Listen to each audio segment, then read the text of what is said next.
อันยังก็คำถามอะไรคำถามอะไรบอกมาใส่ลืมเลยคนละในชีวิตนี้เจ้าโชคดีที่สุดในชีวิตแบบได้รับของขวัญแบบมียังใช่มียังนี่ดีที่สุดในชีวิตเจ้าที่เจ้าได้เกิดมาเนี่ยโชคดีที่สุดแม่นบ่โดยก็คือได้มาเจอโบในมื้อนี้แล้วทางสเบลเองกะนี่แหละโชคดีในชีวิตกะหนังโคลอย่างนี้แหละมันยังมันบดีได้ใช่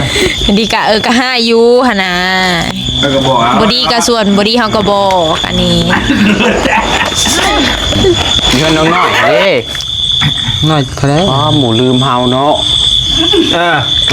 คือเจ็บได้เฮากับบัดนี้เนาะน้อยใจกันลำบากน้อยใจแล้วบัดนี้โอ้โดนใหญ่ที่สุดแหละนะราคาหลักหมื่นใช่บ่ฉันมองให้นะแม่นบริจาคเลยโดนราคาหลักวันใหญ่สุดในชีวิตบ่ในชุดในชีวิตกับรับเลขกับสอยคอใช่ใช่อยู่เพื่อนโอ้ใช่หมูว่าผมมีเงินมีทองมีใส่คอเนาะไม่จะได้ชื่อไม่ให้วะตกลงคือถามกี่ถามไม่เอาอยู่หมูมีเงินเนาะก่อนแล้วบ่ได้บางเทื่อน้องๆเพิ่นยังบ่ฮู้เด้บ่อันนี้แต่ว่าบ่ได้ว่านะแต่คิดว่าสิว่าหยังลองเบิ่งสิว่าแบบใดเพื่อนแม่นอีหลีตรงกันกับประมาณนั้นก็เว้าหลายๆเทื่อแล้วมีแต่ผู้ใหญ่ซอยเฮ็ดเฮือนโดยบอสเลยว่าถึงรางวัลบ่โดยกล้าเปิดบ่รอบ่กูบัด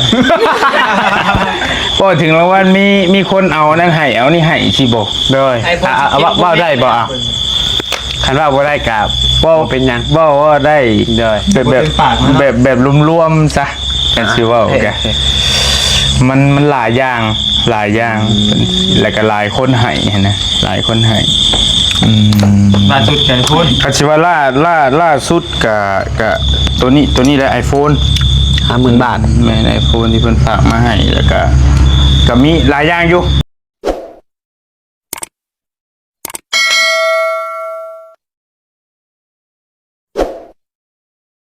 ขอบใจหลายๆเด้อนี่มันจะอยู่ดีมีแห้งความเจ็บบ่ได้ความไข้บ่มี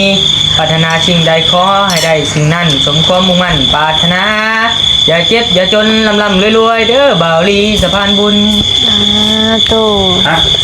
เป็นเกือบบทก้อนพี่น้องเลยโอ้เนาะบ่ละชื่อขนมให้กินแค่พี่น้องสบายดีเด้อพี่น้องเลยเนาะสบายดีย้ำค่ำย้ำเด็กพี่น้องเลยหาก็กินข้าวแล้วเนาะพี่น้องจ้าอิ่มบ่ละบ่อิ่มแซ่บบ่ยังเอ้าฮะถามว่าแซ่บบ่เอ้าเงียบบัดนี้ไอ้โอ้แซ่บแซ่บเลยทีเดียวไม่ใช่อันนี้ลืมมาข้อสบายดีเด้อว่าอย่าว่าเหมือนว่าหัวกันเลยก็มื้อนี้คือมีเมนูเด็ดพี่น้องเลยแม่ซาเบลเกียมเฮ็ดไว้แต่เช้าพุ่นแหละสู่ทีมงานกินพี่น้องเลยแหนมดอกแหนมปลาแซ่บเบิดเกือบเบิดเนาะแหนมใส่สิ่งควางนะรวมทางใส่สิ่งควางใช้ไทยบันโคกอยู่เด้ตายรอได้เต็งเลยยังก็บ้าบางคนมันโคกอยู่แล้วบอกกล้าว่าใช่ไหมก็อะไรป่ะไทยบันโคกนะตายดีรอจะแปลว่าไงตายดีรอตายดีรอมันยังสมอยู่ทั้งนั้นตายดีรอตายลีรอดิตายแท้ๆผมตายเลยมาตายดีรอเล่นแทนมันโค้โว้ที่นู่นเลยบ่ใหญ่ถิ่นฐานเลยเนาะบ้านเกิดบ่ดื้อแค่ดิมาบริไทยไปเลยกันแซ่บดีรอเนี่ยมาแซ่บบ่ใช่เคยฝากตั้งแต่มื้อเช้ากับน้องบูแซ่บแฮงแซ่บดีรอพี่น้องอยากที่โบได้กินยังเกาะเกิดมาแต่ท้องพ่อท้องแม่หาเคยกินเอาอันนี้ได้นี่ถ้าเคยกินอันนี้นี่ครั้งแรกคือกันอยากอีกก็บอกไม่ถาวเด้อเช็ดให้ดอกกินยังมื่นนะมื่นแล้วก็สิบอกใช่ บอกกูแล้ว ปูอาราก้าปูยังก็เฮ้ย โอ้โหกันย่อคือกันได้เป็นไงกัน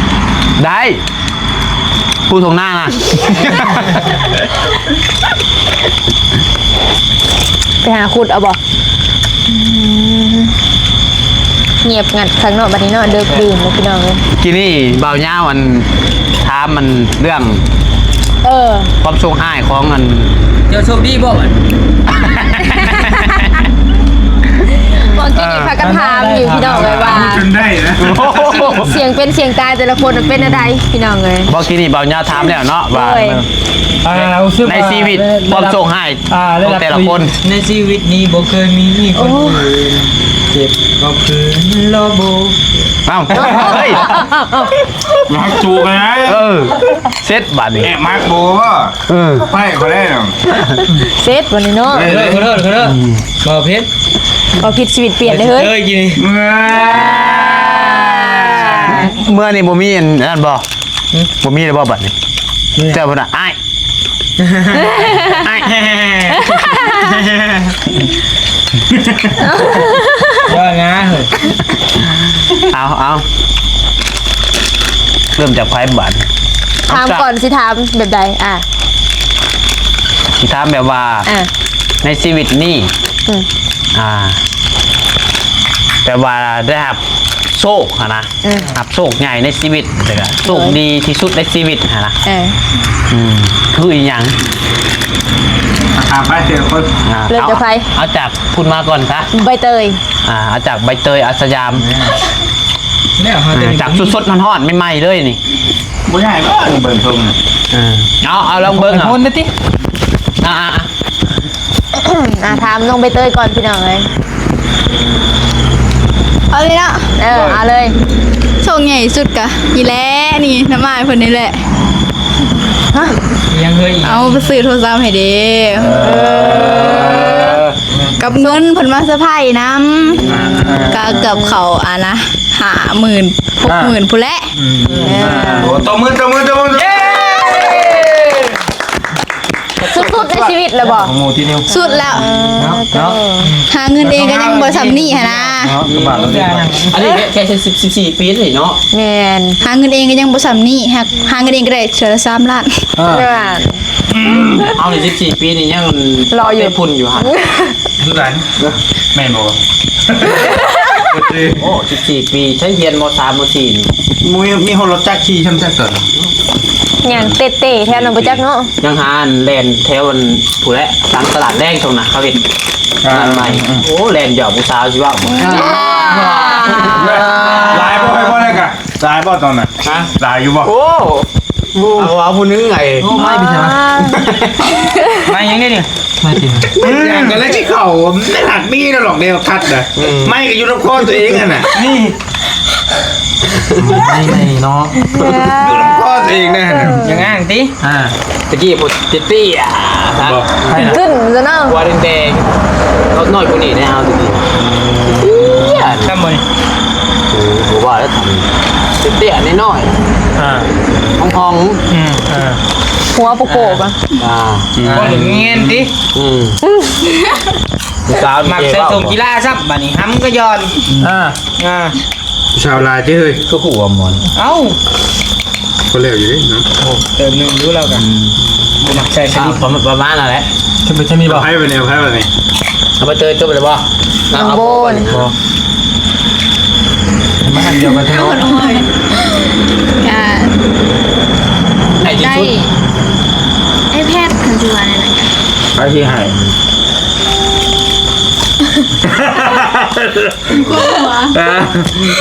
เดี๋ยวพี่เห็นนั่นแหละ กับไพ่เลยมึงกับคนคนยังโมเห็นเด่นในคลิปเด่น ใช่สะ บาวี่ แต่เอฟซีง่ายเป็นบูจักเด้ แมน เนาะที่น้องเบลได้ที่น้องเบลด้วย ใช้เบิร์ดละบอกพี่ใช้แพทนะบอก เงินแน่ คนอยู่ลุมไหม FC จะได้ยินอยู่บ่เนาะ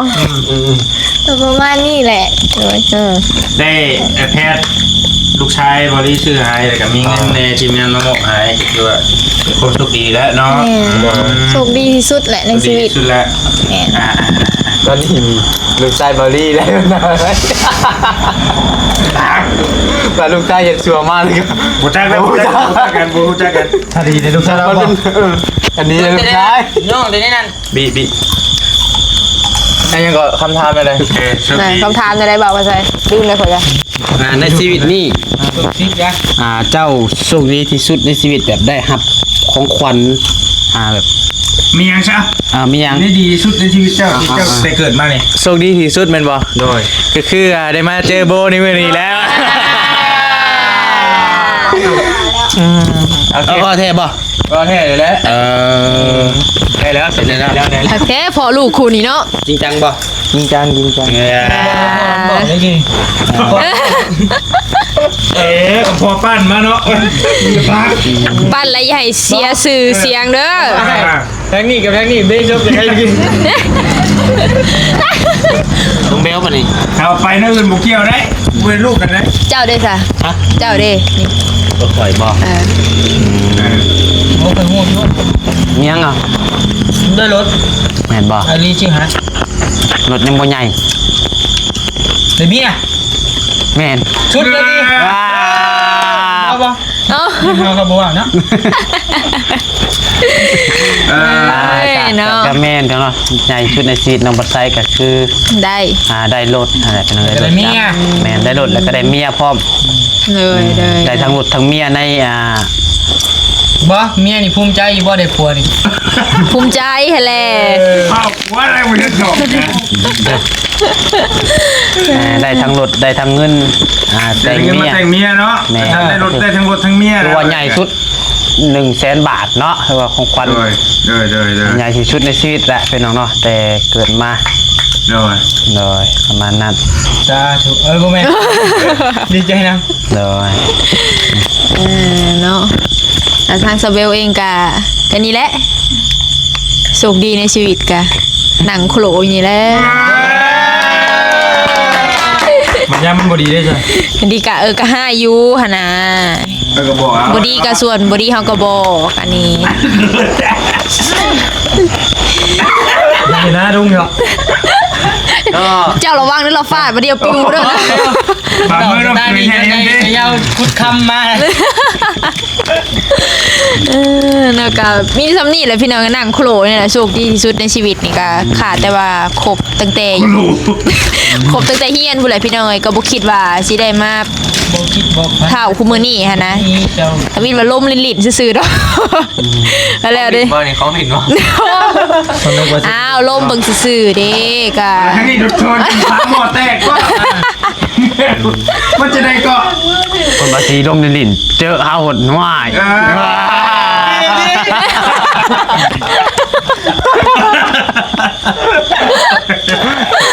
บอกเขาว่า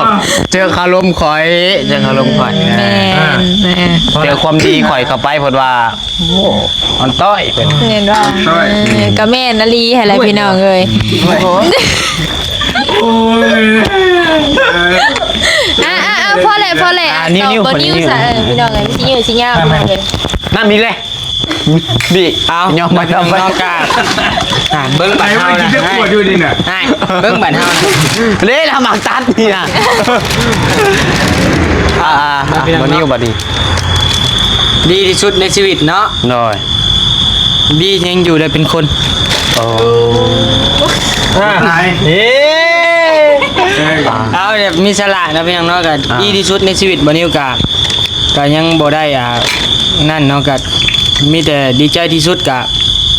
ได้มาพอทีมงานนะพี่น้องเนาะที่เฮ็ดให้บ่นิวพอได้พอมีนะพี่น้องเนาะพอมีอยู่มีกินเนาะแล้วก็และเนาะมาเท่านี้ มาแล้วบ่ หมดแล้ว บ่รางวัลคอยทำ คอยทำมันของขวัญรางวัลใหญ่ที่สุดในชีวิต เอ้ามันบ่มีเด้ซะเฮ้ย บ้า โมมียังโมมี คันว่าใหญ่ที่สุดในชีวิตบ่ นึกหาก่อนเด้อบัดนี้ เงินน้องน้อยฮะดิ น้อยเท่าไหร่ อ๋อหมูลืมเฮาเนาะ คือเกียดได้เอากับบ่นี่เนาะ เอาน้อยใจกันลำบาก น้อยใจเลย บั บั ด ด แมงละม่วงโอ้โดนใหญ่ที่สุดแหละนะราคาหลักหมื่น ใช่บ่ฉันมองให้นะ แม่น บริจาคเลย โดนราคาหลักหมื่นพี่น้อง เกียด เนาะ เฮาอันนี้เนาะ ใหญ่ที่สุดแล้วนะ กินไปเลย มียิ้มซักพี่น้องเอ้ย ย่างเลย บ่ได้เนาะ น่าใจบ่ เอาหน่อยใจเลย นั่นแหละ ใหญ่ชุดละบ่น่ะ ใหญ่สุดแล้ว โอเค ที่ว่า เป็นของเซอร์ไพรส์นะคะแนนเนี่ยดีใจที่สุดในชีวิตกันนี่แหละมาพอทีมงานเนาะ โดยก็ดีใจคือกันที่ได้ เรียก พบ ทีม กั งาน นนำกันเอาเป็นน้องๆกะตัวนี้แหละถ้าบ่มีทีมงานกะจากวันนี้ไปเฮ็ดเวียกอยู่โรงงานใดแหละพี่น้องเอ้ยเนาะบ่ซั่นก็ผู้แล กระปุ้งบ่ ต้มลูกคุกคันสั่นปุ้งแตกตั้มผู้แล้วนอนแข่งคนอยู่แล้ว โอเคเอาบ่ยาวบ่นี่บ่ยาว ซอยอยู่ สัตว์ซอยอยู่ บ่ยาวบ่ยาว ดี บ่ยาว มาทางเบายาวพี่น้อง อย่าว่านั่นเตียงนอน บ่แม่น เตียงนอนเชียร์ เตียงนอนยังบ่ใหญ่เตียงนอนบ่เชื่อขนาดจะว่าเตียงนอนนี่ อ้าวก็สิได้ลงมาอยู่กะ บ่ได้เอาตัวมันใหญ่ที่สุด ของที่เพิ่นมักเด้ ได้รู้กันดีอยู่ดีนะ แอบที่เขา แหงพลังหลายบ่ อะไรก็ไล่รอมาวันนี้นะรางวัลบ่ แม่น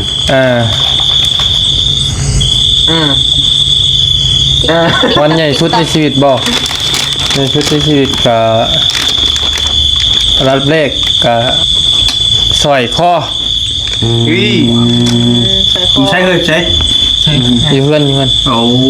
มีรู้ค่ะหมู่ว่าผมมีเงินมีทองมีสอยคอเนาะ ไม่จะได้ชื่อไม่ให้วะ ตกลงคือถามที่ขาด หมู่ว่าผมมีเงินเนาะ พังก่อนล็อกมัวรางวัลแม่ ยอมโอ้ยให้เท โอ้ขึ้นได้นี่รางวัลทางแม่ก็พอซื้อให้แม่แก้วก็พอซุก โอ้ ซื้อให้ ชื่อทองให้เลย ตอนนั้นอยู่ใน1,000 เหรียญ ตอนนี้ซองเลยเนาะคูณซองตอนนี้ สอง เนาะ คูณแล้วนั่นแหละ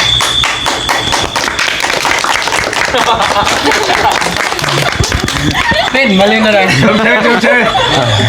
สวดๆ ทาง พี่น้อง สำหรับ สว ผ ด ลงานเพลงต่อไปเนาะต่อไปกับแมนทั้งบอดี้และมอบโทรศัพท์ให้กับเงิน10,000 บาทก็นั่นแหละใหญ่สุดละ เลย เงินในชีวิตได้กัน โอ้คิดไว้ถ่ายก่อนทางนี้ นักโยนนะเอาใหญ่สุดกับมิแค่นั้นแบบถามว่ารางวัลใหญ่ๆถ้าว่าประจอกมาแจ็คประตอกประแตกอะพอมีอยู่ โอเคอ่ะ น้องเมกกัน ไอ้เมฆบัดนี้ครับ อันนี้พี่น้อง หูอยู่น้องเมฆนี่ บ่ได้บางเทื่อน้องๆเพิ่นยังบ่ฮู้เด้ เพราะอันนี้แต่ว่าบ่ได้ว่าก่อนนะแต่ผมคิดว่าชิว่าอย่างนั้นลองเบิ่งชิว่าแบบใด เพื่อน แม่นดี ตรงกันกับเพราะว่านั่นกะว่าหลายๆเถื่อละหลาย มีแต่ผู้ใหญ่ซอยเทือน โดย โดย รางวัลใหญ่ คือว่าใหญ่ชุดเนาะ สุดในชีวิต สุด ก็ดีใจสุดในชีวิต โดย สุดๆเลยนะเนาะมองอยู่อาศัยเลยแต่นะ โอเค ที่พักอาศัยเด้ เลย บอสสติ บอสเลย ว่าถึงรางวัลบ่ โดย กล้าเปิดบ่ต้องบดกูบัด ว่าถึงรางวัลมีคนเอานั่นให้เอานี่ให้สิบ่ โดยว่าได้บ่อ่ะคันว่าบ่ได้กราบว่าเป็นหยัง ว่าได้ โดย แบบรวมๆซะกันสิว่าโอเคมันหลายอย่าง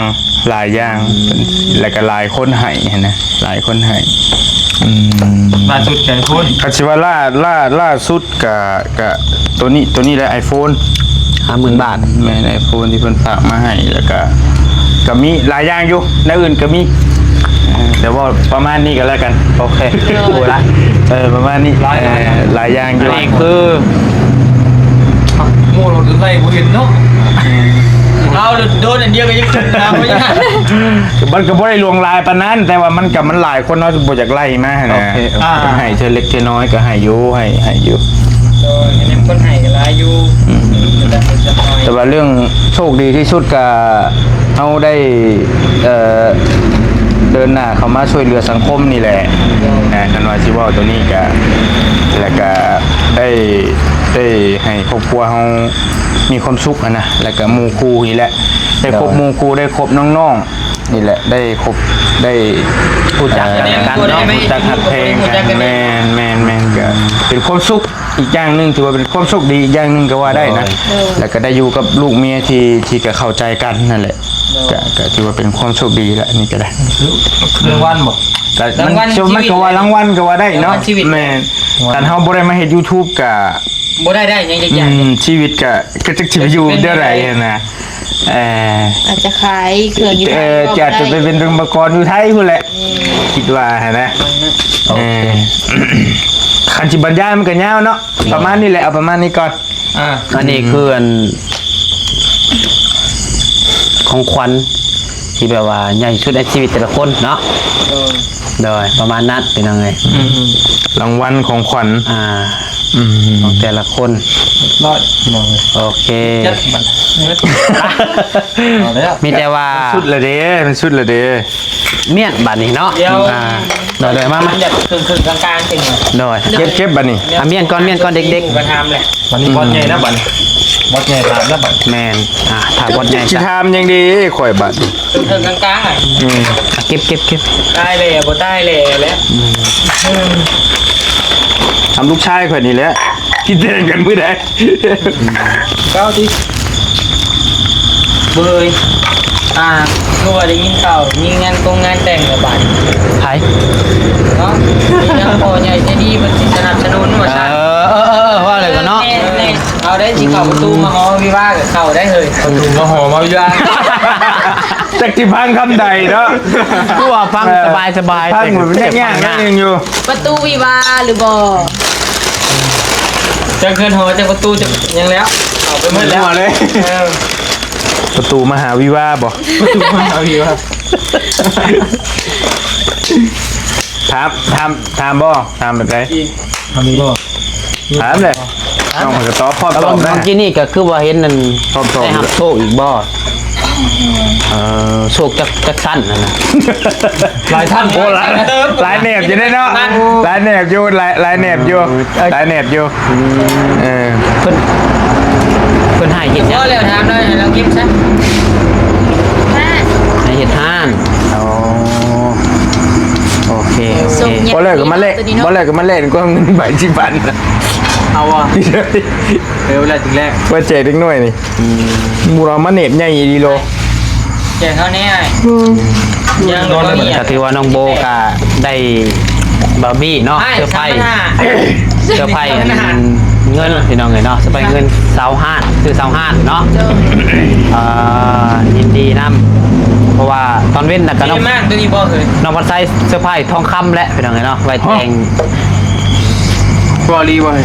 ไปเบิ่งว่าในคลิปนี่ โบตัวอ้นบ่ได้ปานนั้นบ่ตัวสิแต่งกับลูกชายข่อยบ่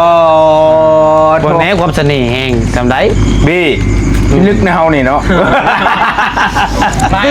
ฮะ ว้าวถึงโอ้เลยดอกเงินนะ เป็นลึกกี้ดิ ยอมแล้วฮะเนาะยอมแล้ว เป็นลึกพิลัมนี่นี่นะ มาชิดซ้ายเก็บถั่วไปล้าง ไปวันนี้เราล้างถ้วยก็ได้ ว้าวคือบ่จักคือมันจะได้คนละใบ2ใบ บ่งานไปแตกโคก เจ้าล่างบ่ บ่ ก็หมายเจ้านี่ได้เราบ่นี่ได้ จะได้ เจ้าบ่สิบ่ไหวมือเจ้าสิลอกบัดบุกเวลานึง โอเค ใช่ ผมเป็นยังเดียวมืออื่นนั่นหาสิล้างดอกเลยอยู่ เดี๋ยวเฮาสิได้เอาติ โดย เลย โอ้ยสำลังถ้วยบ่ยาก ดีเคยล่างเลยเนาะ ฮะ ก็เคยล่างคือกันนี่ก็ไปเฮ็ดงาน กะล้างทุกมื้อ ร้านอาหารคือกันล่างได้คือกัน ผู้ยมให้บ่ได้ ถ้วยนะไป บ่แต่ว่าถึงตะกี้นะ ตั้งจอบไปเยือน เดี๋ยวนี้ก็บ่ได้ล่างแล้วเดี๋ยวนี้มีแต่เมีย คือก้าวเฮาบ่ได้เห็นจังเลย ยอมรับเลยบ่ได้เฮ็ดหยังนี่เลยนี่เมื่อ ติเงินเนาะ นอน กะแม่นอยู่ตอนนี้นอนแล้วก็ตื่นแล้วเก็บเวียกไปเวียกว่ามัน